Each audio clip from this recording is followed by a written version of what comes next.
The conduct of local government election in Osun State by Governor Ademola Adeleke-led administration against the advice of the federal government and the police was a culmination of weeks of violence, tension, and anxiety in the state of the Living Springers battle for the soul of the local government intensifies. The state has witnessed widespread violence in the last couple of weeks as the ruling People's Democratic Party and the opposition All Progressive Congress battle for the control of local government.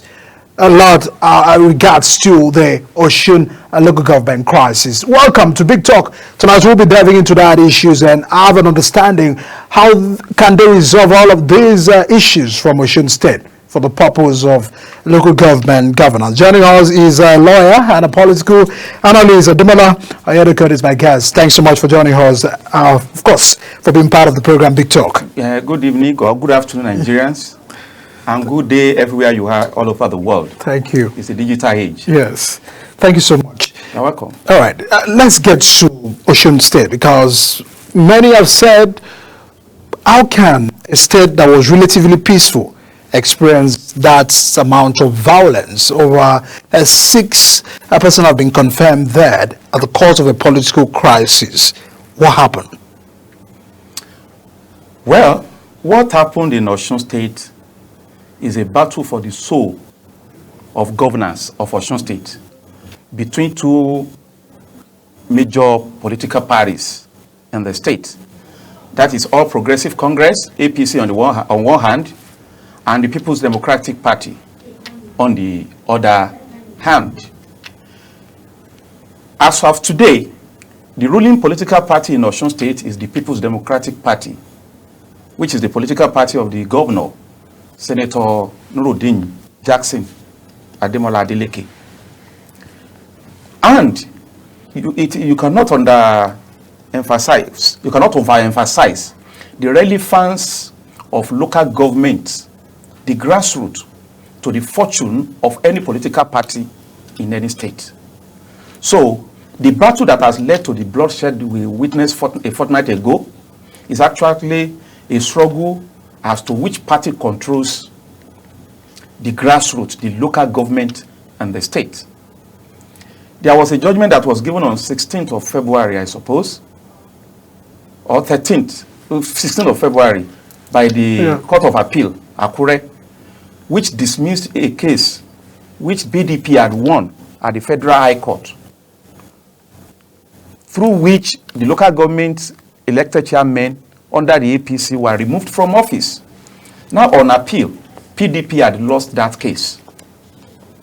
And then the APC, they interpreted that to mean that if our chairmen elected in 2022 were removed from office because of your case you filed in 2022, and now we have won in Court of Appeal, which means the decision that removed them from office was wrong. They were supposed to go back to the council. That is the literal interpretation the APC is giving it. And on the face of it, one would think they were right. Why? Because if their chairman had been removed from office because of the case filed by the PDP, and then they now went on appeal, and the Court of Appeal now said the case of PDP was weak, was inconsequential, was premature, and so on and so forth, and then struck out the case, one would think ordinarily that means the APC chairman will go back to offices. But one should not be economical with the truth. That judgment, as a lawyer with a reasonable length of experience, I'm saying emphatically, and many apolitical professional seniors of mine and mates of mine have expressed the same view, that that judgment amounts to nothing. It does not empower APC sacked chairman to go back to the office. And this is because there is another case filed by another political party called APP, where they had been effectively sacked too. That is to say, there were 2 cases from Federal High Court which declared their election in 2022 as null and void. And in that other case of APP, they had equally appealed to the Court of Appeal, and the Court of Appeal had said dismiss their appeal. Dismissing it means that the decision of the Federal High Court still stands. So PDP is now saying, since there is a substantive Federal High Court decision which has been affirmed by the Court of Appeal that says their tenure was illegal, the PDP is standing by that judgment given on January 13, 2025 by the Court of Appeal, sacking them or affirming the decision of the Federal High Court that sacked them. So the question is, which of the two judgments now is superior to the other? Is it the latest one where the court said the case of PDP that got them sacked was premature and was struck out, or the one that said that other case is genuine, is valid, is substantive, the court had jurisdiction, everything in that case is complete, but their election was wrong? So it appears to be like a two conflicting decision of the Court of Appeal. But any lawyer who has read the details of the two judgments will know that there is no controversy anywhere. So it is this seemingly contradictory judgment on two different cases from Court of Appeal that has led to what I call the lingering controversy. So, but there will be a controversy if you have to choose between political interpretation and legal interpretation. Political interpretation will favor APC, and that is why they want to insist that since the judgment came later, saying the PDP's case, what about the other one? If you have read the legal advice given by the Attorney General of the Federation, he never mentioned the APP's case, which is a substantive, valid case where Federal High Court had jurisdiction, which had sacked those chairmen. He only gave a self-serving, because it's an appointee of APC, a self-serving opinion on the latest case of PDP that court said was premature. He didn't make any reference to the case of APP, which is substantive, which was not struck out. In fact, the decision of which was actually affirmed by the Court of Appeal. In the PDP case, which APC wants to hinge their claim on to have the control of local government, the Court of Appeal said issue 3 and 4, which relates to whether they are properly removed or not, has become academic. And when a matter is academic, it means it serves nobody any purpose. So, professionally speaking, legally speaking, as we speak, as at the date prior to the conduct of election that was held on the 23rd, the local government election that was held on the 23rd of February 2025, the local government chairmen and councillors' offices throughout of Osun State was vacant. It was vacant. But the APC preferred the political interpretation that suits their purpose. And they also, it's politics they were playing, and they also believe that if they exerted some force and take over, albeit illegally, the local government, maybe they will have their way. But I'm pretty impressed with the approach of the PDP. They knew, because you could hear the National Secretary of APC calling for declaration of state of emergency in Osun State because of likely, or what he called, breakdown of law and order. Apart from that 17th of February, when both parties were struggling to take over the local government, when we lost 6 souls, may their souls rest in peace. On the following day, PDP practically withdrew from the council and allowed them to go and take over. But I will say this parable, and I believe APC should learn from it. Yoruba says, "Ele kunolobe." He who holds the handle holds the knife. If you are struggling with a knife, over a knife with somebody, and that person holds the handle, and you are holding the blade, the earlier you let it go, the better for you, for your blood not to be wasted.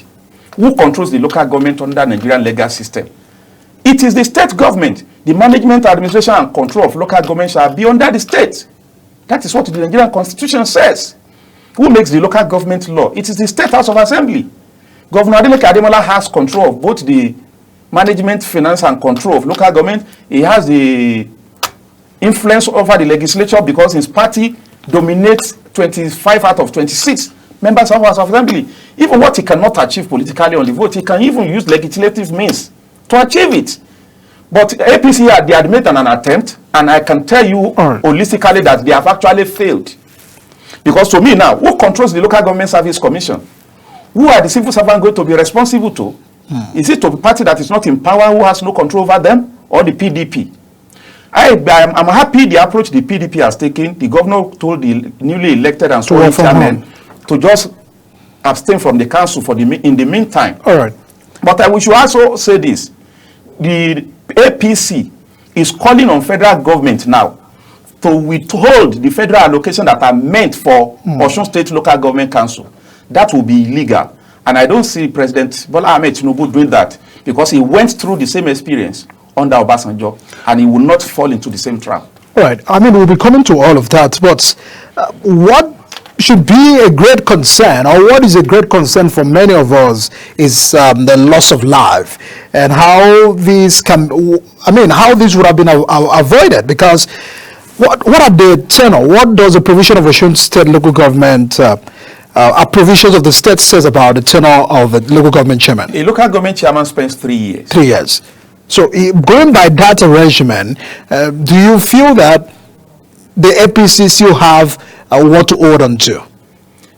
I've said earlier on, the tenure of the elected chairman under the platform of under the 3 years in 2022 have been declared null and void by Federal High Court, and they appealed it, and the Court of Appeal dismissed their appeal, which means that their tenure had expired. Assuming without considering that their tenure actually still subsists, it will still have expired by October 2025. October this year, 2025. Yes. All right. I mean, because whether they go on appeal on either of the two cases, especially on the APP's case, or their application to release that appeal is granted, before you say jack, how time flies. Before you know it, PDP will continue to abstain from the council for them, because of their illegal occupation, aided by the Federal Nigerian Police Force, which ought not to be so. They were advising at the eve of the election that, but the election due to the available information, has come and gone peacefully, even without the support of police. Police was, I watched it on social media. Police were even arresting some electoral officials. I read it on social media that the OCEC headquarters was actually sealed by the police. That is partisanship. When we are talking about the strength of our institutions should be apolitical. They should not be biased. It is an embarrassment to democracy when professional agencies of government becomes political and they are dancing to the tunes. So if we actually want to strengthen our institutions, including the anti-corruption institutions, the method of appointment of the people who are in charge of those places should be taken away from politicians. It should be self-appointing. All these agencies, including police, should be self-appointing agency, so that the people who occupy those vital positions will not be looking for favor from their appointers. For example, now, even if you are becoming an inspector general of police by a provision of the law that has provided for how an inspector general of police will emerge, you will not be dancing to the tune of a politician. So we need institutional strengthening if we want this democracy to survive, and if we want Nigeria to remain united in peace to attain progress.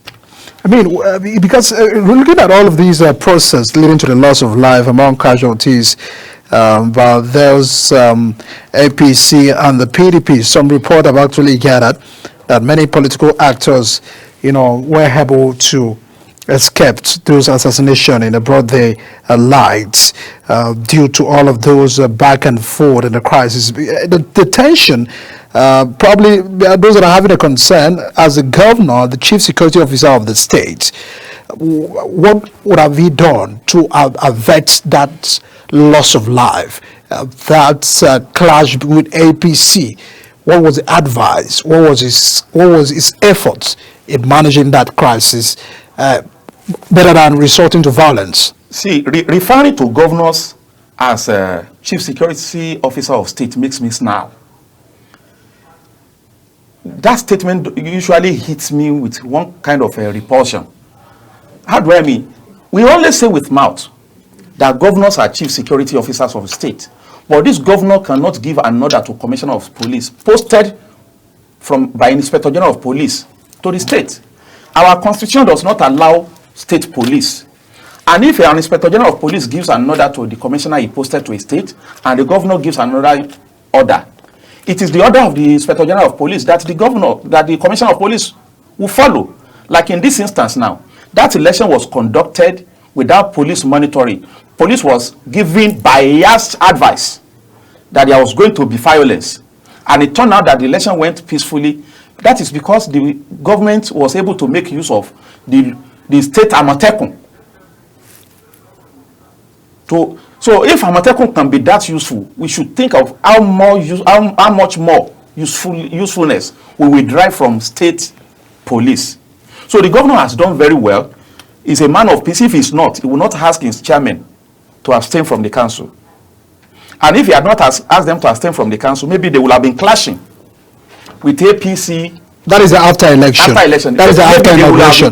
Before the election. I'm asking, before the election that led to that violence, that led to the loss of life. Election didn't lead to any violence. Yes, election didn't lead to any violence. The violence happened on 17th of February. When APC claimed to have been reinstated, and they said they were going to. So who were those PDP went to stop the APC from having entrance? PDP went to stop them from having entrance, and APC also resisted they were resolute to enter the place.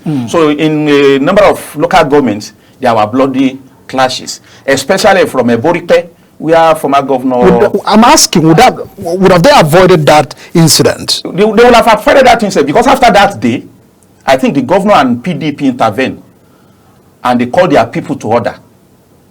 And since then, the very following day, you will have heard that APC were now bragging that we have taken social council. It is reported that they have taken over about 14 council, notwithstanding that NLC had instructed all local government workers to stay off duties. No one knows who the APC, in quote, reinstated chairmen are working with in the council. All right, Barrister.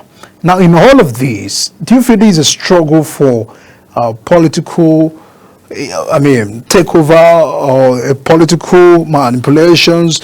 What are the intentions of the actors in all of these? That is my opening statement here. I said it's a struggle for the control of grassroots local governments. Who is on ground? In Osun State.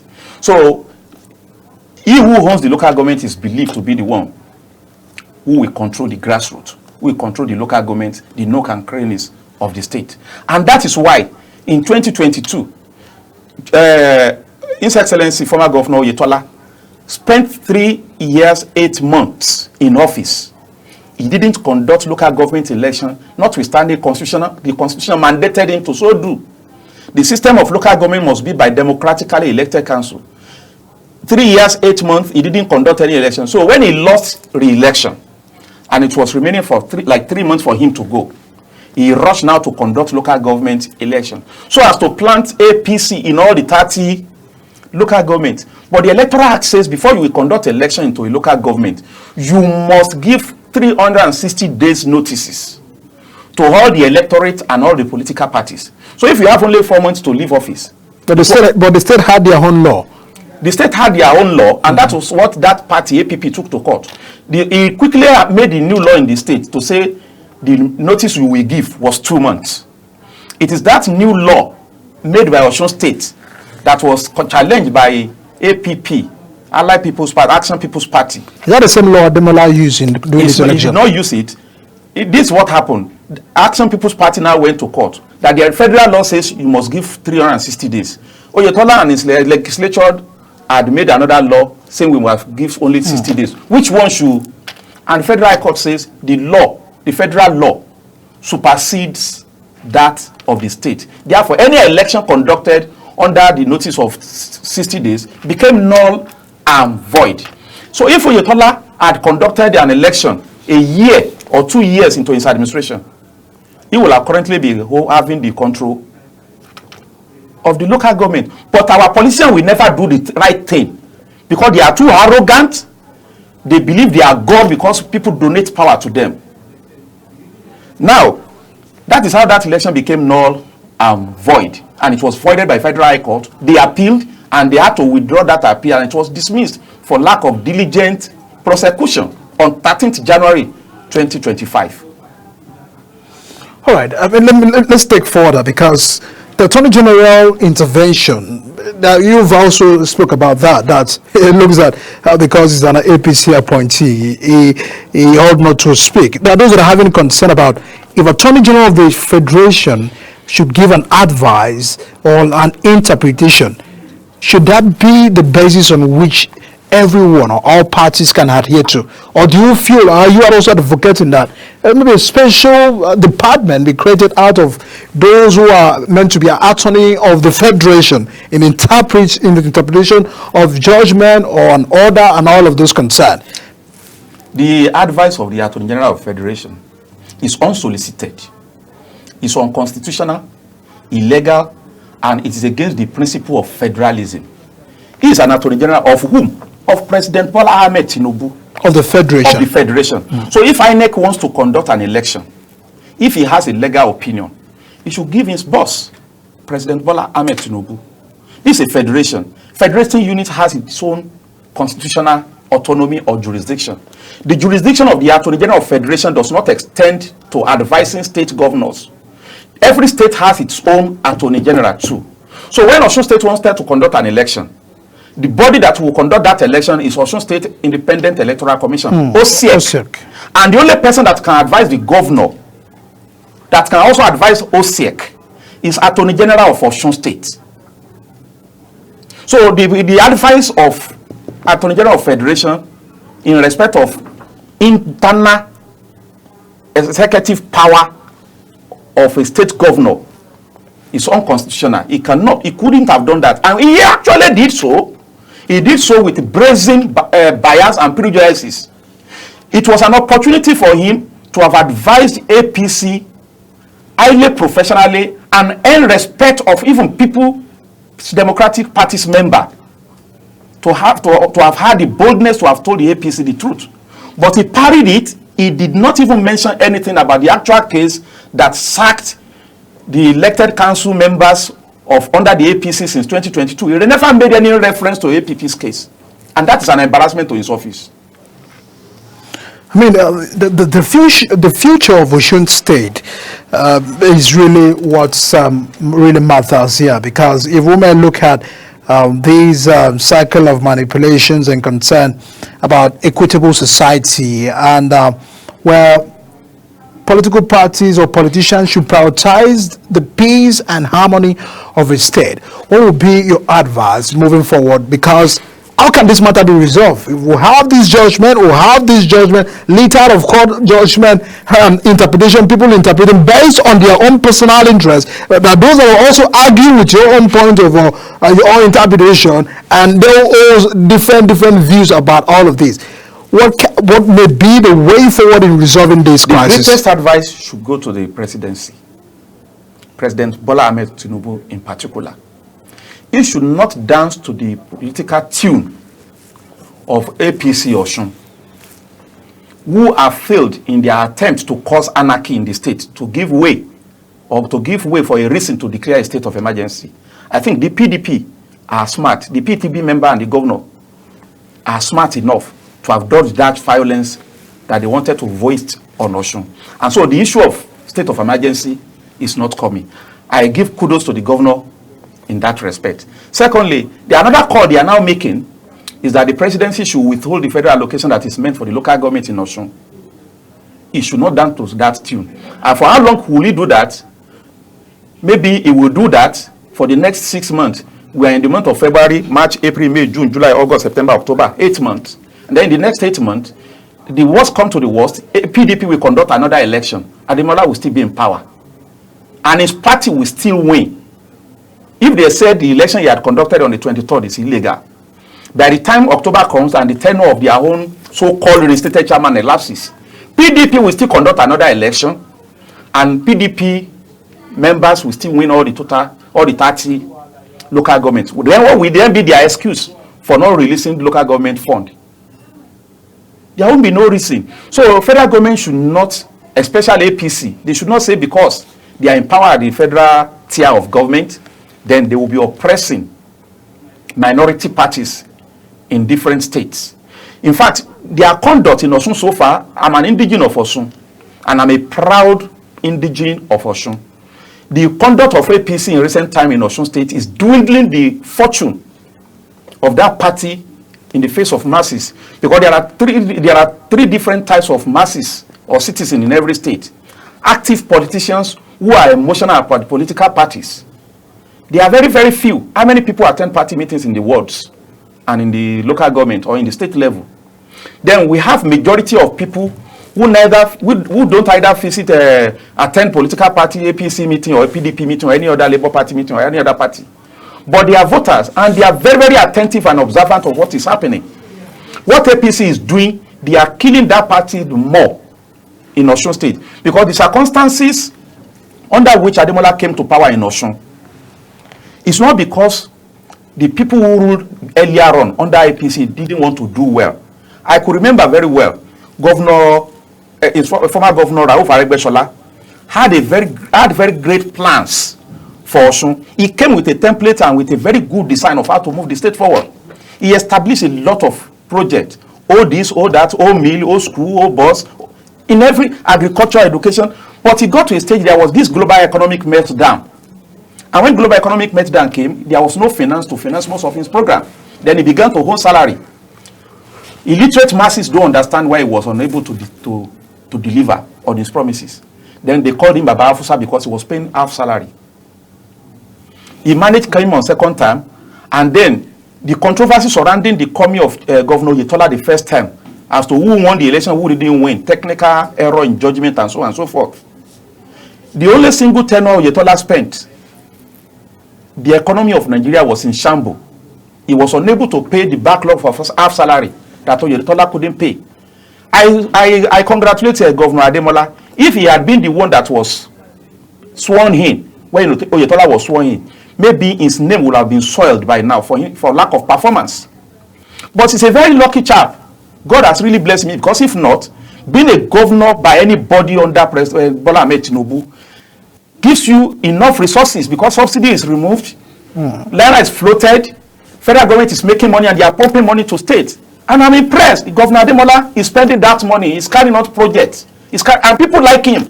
People didn't want to know what made Oyetola or Aregbesola unable to perform. So it's impressing people. So if you want to snatch power from him, you need to persuade people. You cannot take it from him by force. People will not agree. So they are killing APC the more in Osun with all this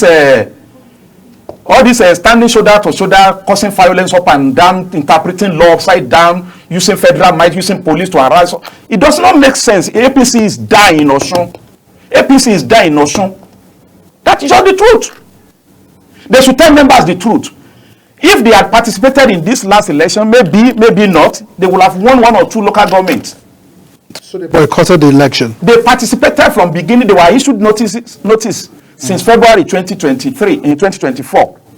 That is 360 days notice that election will be conducted on 23rd of February. They nominated candidates in all 30 local governments. It was this so-called judgment that they knew did not reinstate them, that they were interpreting as having reinstated them, that made them now write a letter 3 days to the election that they are withdrawing. But PDP also boycotted the election as when Oyetola did it. They boycotted it because they had a case in court, and they was claiming that you never gave us 360 days notice that the federal law says you should give us. So what is the reason for APC boycotting now? Because the judgment reinstated them. Is it that easy? If APC were to be the one in power, would they let local government out to PDP? Definitely they would not. So the leadership of that party should be serious in the state, not to mislead the members, because that is exactly what they are doing. And in droves, their members are regretting following them. Most of the members of APC obtained form to participate in this just concluded local government election. From their pocket, they campaigned only for the party leadership to say the entire party had withdrawn from election without consulting members. Do you feel, had they been the participating in the election, they would have also... Maybe they could, maybe not. Maybe not. Maybe not. There's no guarantee that you win an election. I mean, some have argued about this trend of the ruling political party taking it all. Is it good state elections? Yes, is it good for our democracy? Well, I'm one of those who are calling for local government election to be controlled by federal agency like INEC. We were in this country when INEC, National Electoral, whether NEC or FEDECO used to conduct local government elections. But since the Constitution has created state independent electoral commissions, it has become as a matter of course that the party in power in the state takes all. How does that happen? Because they will appoint a member of their own as the head of the electoral body. It is difficult for that to happen in a federal election, but there are people that have been nominated to INEC too that people are kicking. So we just have to be responsible citizens in this country to do the right thing at every point in time when we are put in a position of power. Otherwise, there will be no development and progress for this country. I mean, that takes me to the issues of local government autonomy, the implementation. I mean, is still yet to hit the ground running. Do you feel that there's some factors that are hindering these full implementation? Judgment after almost 7 months, or about 7 or 8 months after, we're still struggling with issues of implementation of these. One thing is certain. Little by little, we make a long journey. Everybody now is singing local government autonomy, local government autonomy. My own local government where I come from gets up to minimum of 250 million naira every month. When the money used to go straight to the state government, the money that gets to that local government in a month may not be up to 10 million. And then the state governor will come and say, I want to do 2 kilometers in each local government. Nobody asked the state government to come and account for your money that they have taken. And since they will not conduct election to local government, they will just appoint one of their cronies and as administrator, illegally, unconstitutionally. Nobody kicks. So it's one of the reasons why I will keep on praising President Bola Ahmed Tinubu on this initiative. But I learned that the local government had been asked to go and open accounts with Central Bank and put the signatory. Let's see whether the money will be hitting the... And then I also learned that monitoring will be done by Economic and Financial Crime Commission and under Anti-Corruption Agency. So it is better late than never. And they do not have immunity. They don't have immunity. If you are wrong, then you go to jail immediately from office. Whether your tenure has completed or not, you can start your prosecution immediately. And so if we have a financial autonomy without administrative autonomy, is it workable? We have administrative autonomy already. How did I say so? Administrative autonomy is when the Constitution says the system of local government shall be by democratically elected council. And no governor can remove you because people voted me. It used to be one governor will single-handedly say, I'm removing Boripe local government chairman. I'm removing the Obokun local government chairman. Having been in my bad book.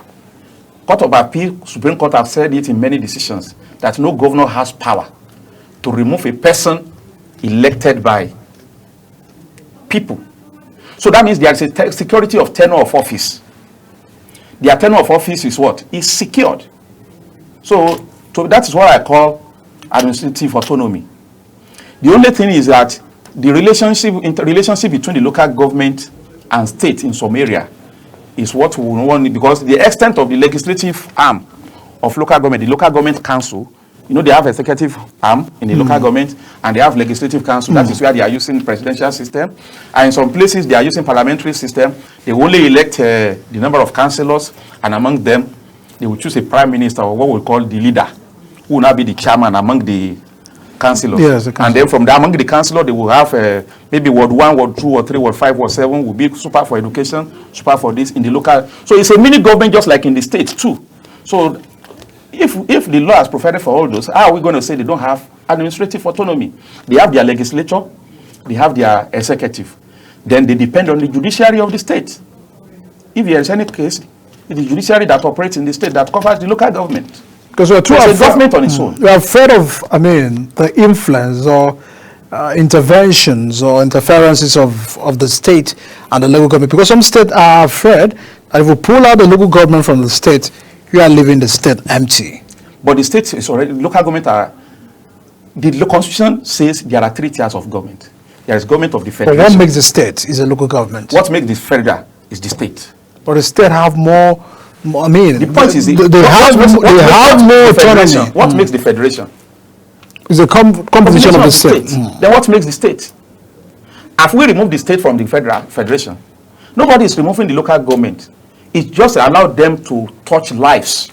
Let them use their resources to touch lives, to perform their constitutional duty, the duties donated to them under the Constitution. Let them have the resources to do it. Look at signage now and billboard. The revenue generated from there now, in every state has made law that controls the revenue that's supposed to go directly to local government. Meanwhile, they have their own sources as provided by the Constitution. Why are they taking what belongs to local government from local government? Okay, we should channel all the resources belonging to local government to the state. Then what happens to people at the grassroots? That's why you see in every state you go, you will see the state capital having what I call cosmetic beauty decorated. But immediately you drive out of the state capital, everywhere is rotting. That is not how it's supposed to be. With 250 million naira in my local government, we should be able to do at least 3 kilometers every month. We should be able to do at least 3 kilometers every month. We should be able to institutionalize a capital project that we can spread the payment over 10 years, and then we'll have a project that will be earning us money. I mean, a struggle for our democracy is still an ongoing conversation, and when you look at how important is a local government, it's the closest government to the people, and we cannot just afford to continue to drain the local government of its resources. People need those resources. When I was a student, and I was an active member of a Democratic Party of Nigeria, DPN of those days, as one of the youth leaders, I could recollect all the peasants, market women, they benefited from the local government of those years, because the local government will be giving out contracts directly to those people and in groups.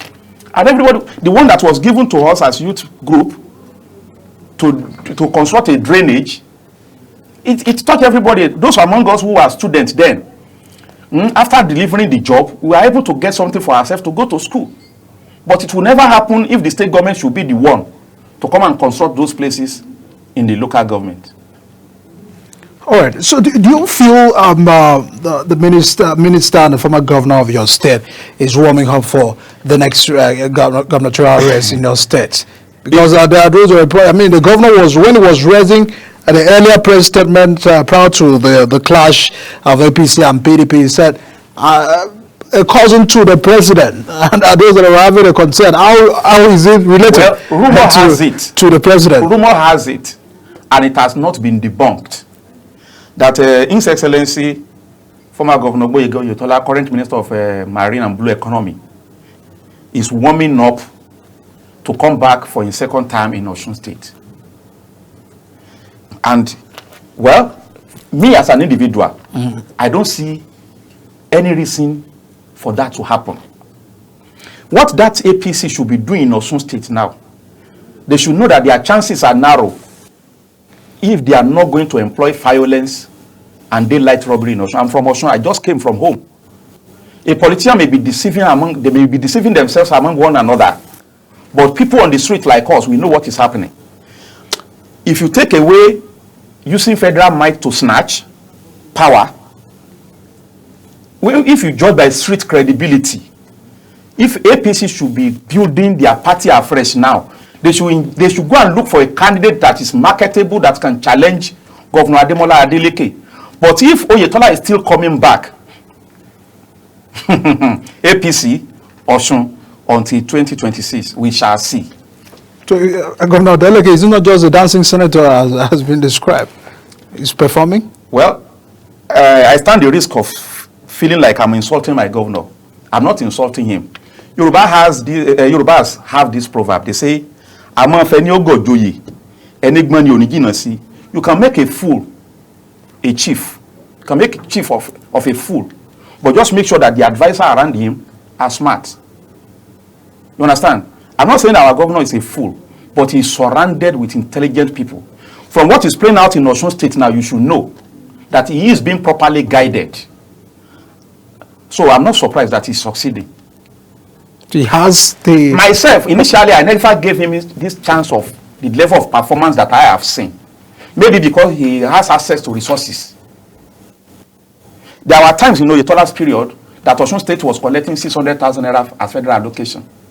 600,000 naira. Because when they removed all the debts from the source, both the one we borrowing from foreign agencies, the one we borrow from federal government, and when our allocation will be coming, we will get 600 million naira, and then we'll still have to pay salaries. We still have to want to do. But this governor is a very lucky person. He's a fortunate guy. And he's making sure that he's using the resources at his disposal to win the heart of people. I'm sorry, he won me too. You didn't support him in the last election? I didn't. But he has now convinced But you by he programs. convinced me. They are Democrats. Anyways, but people are really disturbed about elections outcome in Nigeria. IBB, I don't know if you have read his recent former president book. I've not read the book. I've not had access. But you've seen a lot of reactions. I've seen reactions. And a commentary surrounding that. I'm afraid of believing anything IBB say because he's a coiny man. So you feel that his account of what happened? There is a tendency that he's even playing politics with that book. Didn't he play us before? So what has he done to win our trust? That we should take anything he says with hook, line, and sinker. He's a Maradona. He openly confessed, I'm the evil genius. So who tells you he's not playing us? But are there takeaways from that for him to accept the annulment of the June 12 election that MK Abiola had won the election as one of the freest and fairest election many have adjudged? He was just telling us what we already knew. Didn't you know before now that Abiola won that election? So what did he say that is new? The only thing that is new here is that he's apologizing. That's the only thing he just did.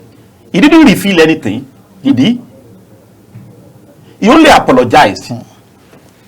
He didn't tell us something new that we have never heard of before. Or is there any secret that he leaked that people didn't know? Areas people would have expected him to touch. As the #1 citizen of Nigeria when the Dele Giwa was murdered. What did that book say about the death of Dele Giwa? I'm afraid nothing, right? I've not read it. If he had said anything about it, it says, I mean, it would have been in that whatever might have happened, that it takes full responsibility. Including yes, so absolutely. My own take from his book or from his launching or from all those eulogies people were raining on him is that he apologized. And me, as an awoken person, I hold no grudges against anybody, even when you offend me. Because you are just playing your role in the universe. Because I was taking that to... He has played his role in the history of Nigeria. And that's it. All right. Because the outcome of that election, many have said, has that affected our elections in this country after that annulment? Has that affected us negatively? And the standard of that election, is that what Nigerians are yearning for? Because every elections here, many will continue to criticize, the election wasn't right, things went wrong. Many Nigerians are always divided. The credibility of any election in Nigeria depends on the circumstance of the country, the atmosphere of the country as at the time the election is being conducted. So in 1993, people were fed up with the military that has taken over since 1983, when the President Shagari was ousted. So people were, and then there were only two candidates. It's either Bashir Tofa, or MK Abiola. MK Abiola had the preponderance of votes. That is, he had the majority of votes.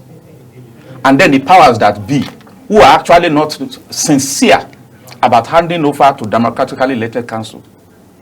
So shifting the blame to Abacha now or to any other person, they are both just two different sides of the same coin. That is Armed Forces for Federal Republic of Nigeria, AMROFN, what did they call them then? So he didn't say anything new. He only did that to apologize. All right. Workers withdraw their services, but APC are saying we are giving 72 hours ultimatum to return back or you will be sacked from office. How do you feel the workers? That's APC when two elements are fighting, APC are fighting and PDP are fighting, those at the receiving end right now is not just the Osun people, but the workers from this secretariat. You cannot give what you don't have. The employment of senior staff of local government is under the State Local Government Service Commission. If you be employed now as a senior staff in any local government in Osun, your letter of appointment comes from what? From where? From state government. And that state government agency that does that is Local Government Service Commission. So does APC Osun have the control of Osun State Local Government Service Commission? If you want to know who heads Osun State Local Government Service Commission, you can use your Google and see the name of the person who is there. So to me, that is an empty threat to workers by Osun APC. And that is another deceit of Osun State APC member. And it is annoying. APC Osun has no power, or their so-called state local government chairmen, they have no power, they have no means of sacking any local government staff. They are not in the office. They go to office, you don't meet anybody, you cannot access any book. You say you want to sack them. How? Are you the one paying their salary? Okay, sack them, APC. Osun State Local Government Service Commission will continue to pay their salary. And when your nonsensical 8 remaining months that you are claiming you have to stay in office finishes, they go back to their work. They should just move on and start in regrouping and make sure they strengthen APC in Osun instead of doing all this, causing all this trouble all over the places in the state. To me, it is irresponsible leadership of APC that is causing all this controversy in Osun. There is no controversy anywhere. All right. Mr. Demola Oyedegun is a lawyer and a political analyst. Thanks so much for joining us and giving us some clarifications in regards to the politics of Osun State. On the development, we'll continue to have you again to track how this goes by. But the struggle for local government control is still an ongoing concern. Many states as well, ruling party are holding sway. Almost all the local government within the state. Of course, Osun State have to make that move. But was that constitutional? The government and the governor as well has justified their actions based on the interpretations of some of the judgment that they have. But APC, on the other hand, are still having it engaging on the war against controlling that state in respect to the local government position. But we need to have that conversation to understand what is happening, but what lessons to other states. Because life has been lost in Osun, and we may not want this to be a matter in other states. The last we had such a crisis of local government was that of Rivers State, and now Osun again. It shouldn't be the trend. Governors and politicians, political parties must understand that life of every individual and the Nigerian people matters. No life worth losing or wasted on the struggles of political or office control. Democracy was for the better for the people and not to continue to cause pains to the people. My name is Recap Michael. Thanks so much for joining us. See you again.